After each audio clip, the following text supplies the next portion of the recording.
Hello folks, and welcome back to the channel.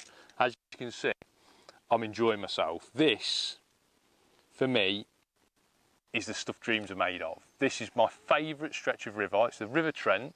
This is the East Stoke stretch. It's a beautiful day. We're paddling in the water and we're catching a fish, a chuck. It does not, for me anyway, it doesn't get any better than that. So today was going to be all about stick float fishing, and I've got all my stick float gear. We were going to come here, sit on this very peg. This is the peg I wanted to fish. It's a lovely peg, really smooth peg with a tiny bit of flow on the inside, and we were going to talk about stick float fishing. But as is often the case with fishing and planning ahead, the fish have sort of conspired against us, and the fishing is actually, as you can see, far better than I expected it to be. It's absolutely rigid with fish, and the stick float, although it's a beautiful way of fishing, we'll soon put up the bank because I've brought with me as well this whip, and it's not very often I fish a whip, very rarely in fact that I fish a whip, but in the right situation you can absolutely sack up using a whip. It's so fast, your control is so much better than with a rod and line, and obviously as long as you're fishing reasonably close to your fishing position and it's not too windy and the conditions aren't against you, it's much more effective than fishing a pole and short line. So the whips come out of the bag, and as you can see, it's a beautiful day catching a load of fish. I mean, just can't argue at this sort of fishing. Absolutely fantastic. So what I'm going to do is, while I'm fishing, I'm going to talk to you about how I'm fishing, what I'm doing, feeding, rigs, all that jazz, and hopefully it might inspire you to get out on the river and give it a go yourself. So, as I mentioned, we had the intention today of fishing a stick float, so I've brought with me 14-foot rod. Always like to use a slightly longer rod than you probably would for normal float fishing or waggler fishing when I'm stick float fishing. So a 14-foot rod fits the bill perfectly for me. Really light main line on the stick float rod. We've only used a number 4 stick float. Where I'm fishing, it's about 4 foot, 5 foot deep maximum. So we don't want too big a stick float, and obviously when you're using light floats you want to use light line. So on the stick float rod it's 014 line, and soon it became apparent with that stick float setup that it was just becoming hard work. There was just too many fish in the swim. Oh, that was a big fish. There's too many fish in the swim, so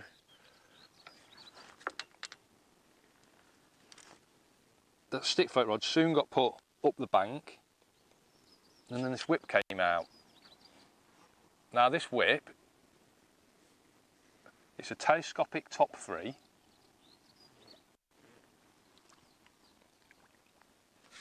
which houses a flick tip,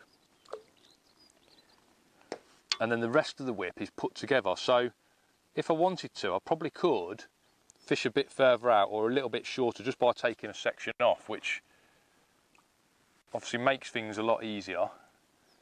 I'm not really keen on whips where you've got the whole thing that's telescopic, because you're then stuck at fishing a certain length throughout the day. So the fact that you can add or subtract a section when you need to is a massive bonus for me. Now, I'm all about keeping things nice and simple, and with your whip fishing, or whenever you're catching a lot of fish, I think it's even more important to keep things simple. So I've actually got one of my favourite floats. I use it for almost everything. Anyone that's followed my videos will know that this float comes out of the rig box more than any, and it's a Malman Duster. It's a 4x16, so half a gram float. And to start with, I'd strung the rig out, so shotted it with number 8 shot, but I'd strung that rig out, and what was happening was I was catching, as you can see now, we've got a bit of an infestation of them. I was catching a million small dace on the drop, and what we really want to do is get through to those slightly better fish that are sitting below those small fish. And that meant that I had to bulk the shot. So I've bulked the shot now, probably 3/4 of the way down the rig. And we've got a single dropper, and that's 2 number 8s pushed together. So that's acting as quite a heavy dropper, which gets the bait down a little bit faster, but also registers on the float really positively. The last thing I want is to not see a bite and end up with a bust maggot every run down. Now, the main line on this rig is again 014. I'd love to use a really light, like an 012 or an 010 main line on this rig, but because we're catching a lot of fish and we're in and out, and there's a potential to be catching some real quality fish as well. You know, I've been here on this particular stretch, and you could catch an 8-ounce roach, a 10-ounce roach every put in some days. I just can't risk going down in line diameter. Obviously an 010 or an 012, it's going to be great. It's going to be great in the wind. It's going to not catch the wind as much as this thicker line, but just for something that's a little bit more robust, this 014 fits the bill perfectly. I've got an 012 hook length. I've got a really nice crystal bend hook on, size 16. And at the minute, we're just fishing a single red maggot, just for speed really. I think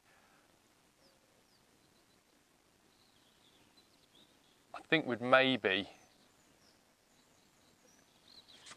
get more bites. Not that we need to get more bites. We'd get more bites on casters, because we're feeding a lot of casters. But for hitting bites, I think this single maggot is the way to go. I've tried double, but it's not really increased the stamp of fish, and all it's done is it just means that you miss a few more bites. So single maggot for me is the way to go at the minute. Now I've got the whip at 5 meters, which is a really nice manageable length, so really slim. It's one of the reasons that I'd rather use a whip than a pole, because obviously at 5 meters a pole can still be pretty chunky, and hopefully you can see that shipping a pole back, pole and short line, just wouldn't be as fast as with this whip. So there's a load of benefits. As I say, so rare that I fish a whip. You know, it's once every couple of years I might have a go on one, but as you can see on the right day, it's just an unbeatable tactic. Now let's talk about what we're feeding, because hopefully you can see we're being quite aggressive with the feed. I'm feeding hempen casters. What I don't want to do is feed maggots really, because I think with maggots you're going to be chasing fish downstream too much, and you're going to attract loads of little fish. So we're feeding hempen casters, with a view to attracting quality fish rather than those little tiny fish. Got a bit of a tangle here. Let's get out of that tangle. Okay. And I just feel it sinks nice and fast, both of those baits, both the hemp and the casters,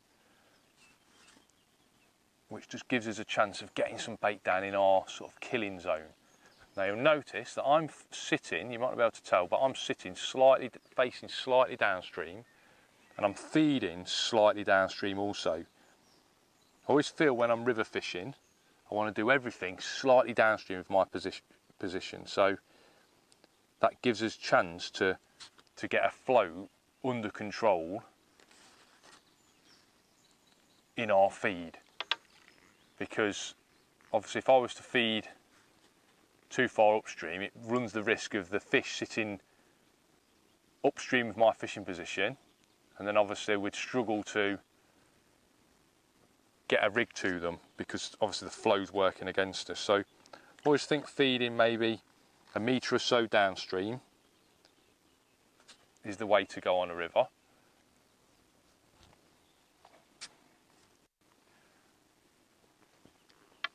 And I'm feeding really aggressively, so a good handful of hemp, good handful of casters. You know, I'm feeding every single rundown. And the experience has told me that although we're catching a few little fish now in amongst our quality fish, experience has told me that if we keep feeding and we keep putting that bait in, we've got a chance of some cracking fish. I've been fishing on these pegs, and you can see sort of like 8, 10, 12 ounce roach boiling under the surface for your bait. You know, amazing to see, like piranhas under the surface. So I'm hoping that's going to happen if we just keep the bait going in and we keep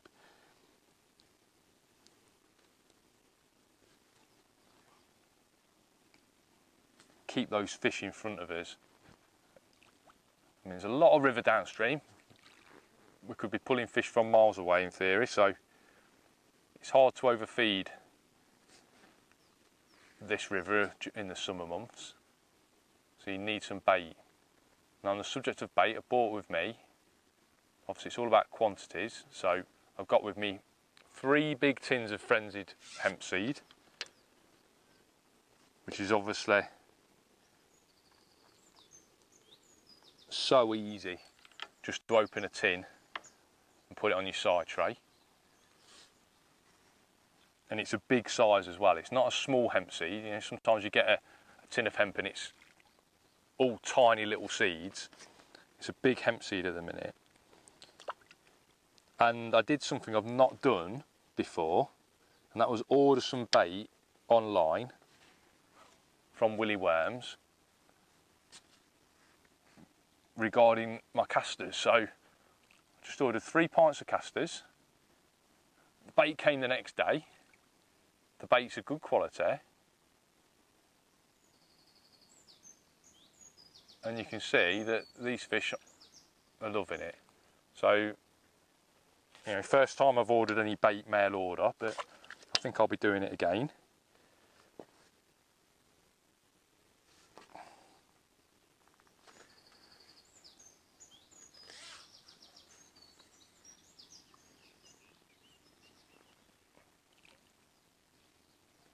Catching some beautiful dace. That's a dace. We're catching full dace. We've caught some roach. I mean, obviously, I am hoping those roach turn up. If they don't, we're still having a brilliant day. We could, in theory, maybe try for a barbel, but I think what's happened is the matchman has come out in me, and I just want to catch quantity rather than quality today. It's a beautiful day to be next to the river. There's far worse places to be. You can hear the birds tweeting. We're in the middle of nowhere.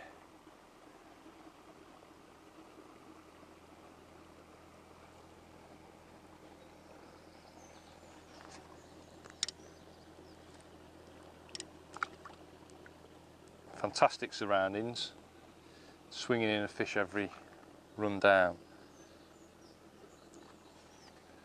Hopefully you can see that it's not a case of just dumping the rig in any old how. What I'm trying to do is lay the rig in with the hook bait downstream of the float, and everything wants to be in a straight line, so I can almost ease the float down if I want to. I can let it run down on a slightly slack line if I want to. But the important thing is when I get my bite, I want to be in touch with the float. I want to be pulling. I want to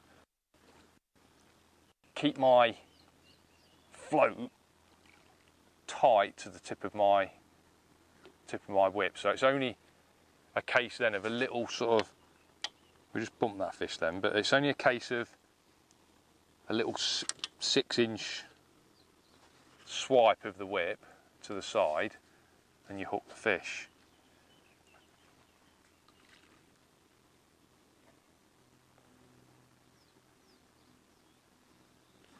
I remember watching a video as a kid with watching Jan Porter, a hero of mine, Jan Porter. I remember watching a video with Jan Porter stick float fishing on the Trent, and he was feeding so much bait, and I remember him saying that his arms are like bees' wings when he goes on the River Trent, because he's feeding all the time and his hands are a blur because he's feeding so much. It's 3 and 3 I've just bumped. It might be worth putting a slightly bigger hook on, see if I can. A little bit of weed on the hook. If it happens again, we'll put a bigger hook on. I don't think these fish are hook or line shy, to be honest, but oh, look at that for a dace. Oh.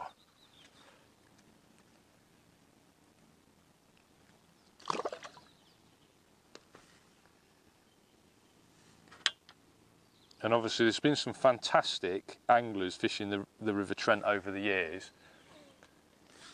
And one thing that has been apparent amongst them all, I would say, is they feed a hell of a lot of bait. During the summer months, you can feed so much bait on this river, it's unbelievable.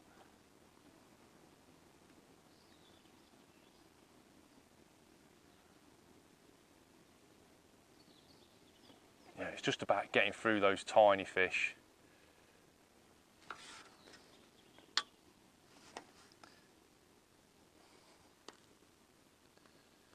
I've got to say that since we've been upping the amount of videos going on to the channel,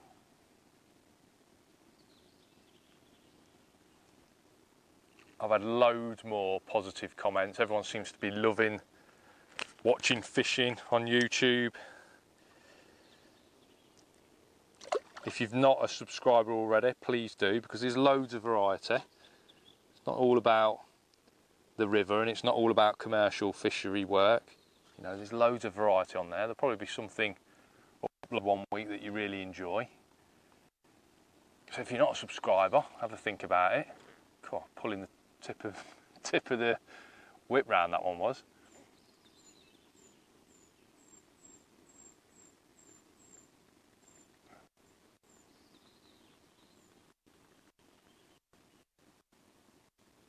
And just ease this one down. So managed to get it to the bottom. We can just ease it down. There we go.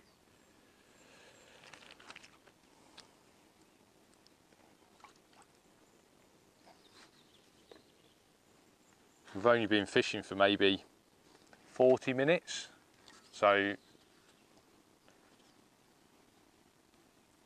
we're well on the way to a pretty good weight.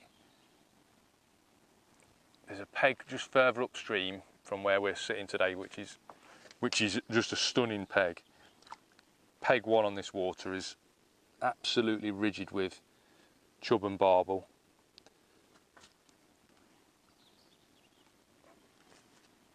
And it's that good that's the matches because it just dominates. So they'd rather put these pegs in down here, make it more of a fairer match. But I'd take this sort of fishing every day.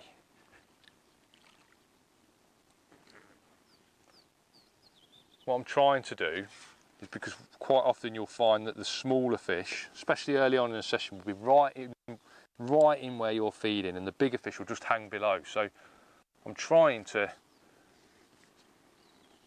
introduce my rig below where I'm feeding, with a view to maybe just attracting some, not attracting, but some slightly better fish.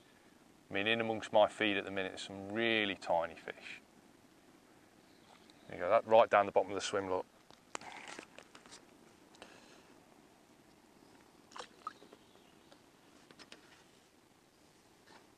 Still a single red maggot on the hook. About 3 or 4 chucks ago, I tried a double red maggot and float just bobbed all over the place. There's little fish attacked it, but never really got the hook in the mouths.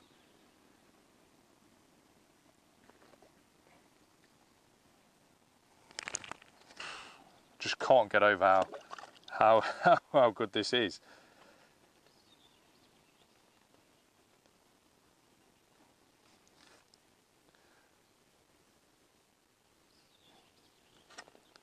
We'll catch 2 or 3 more for you. Hopefully gave you a taste to get out on the river. I mean, we get a window of a couple of months where the fishing is absolutely fantastic on the rivers.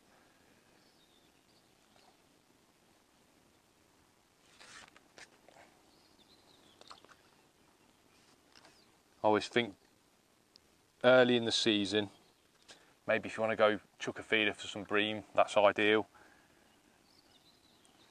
But July, August, September, superb times to big swirl in my feed then. Superb time to catch some quality fish, quality silver fish anyway.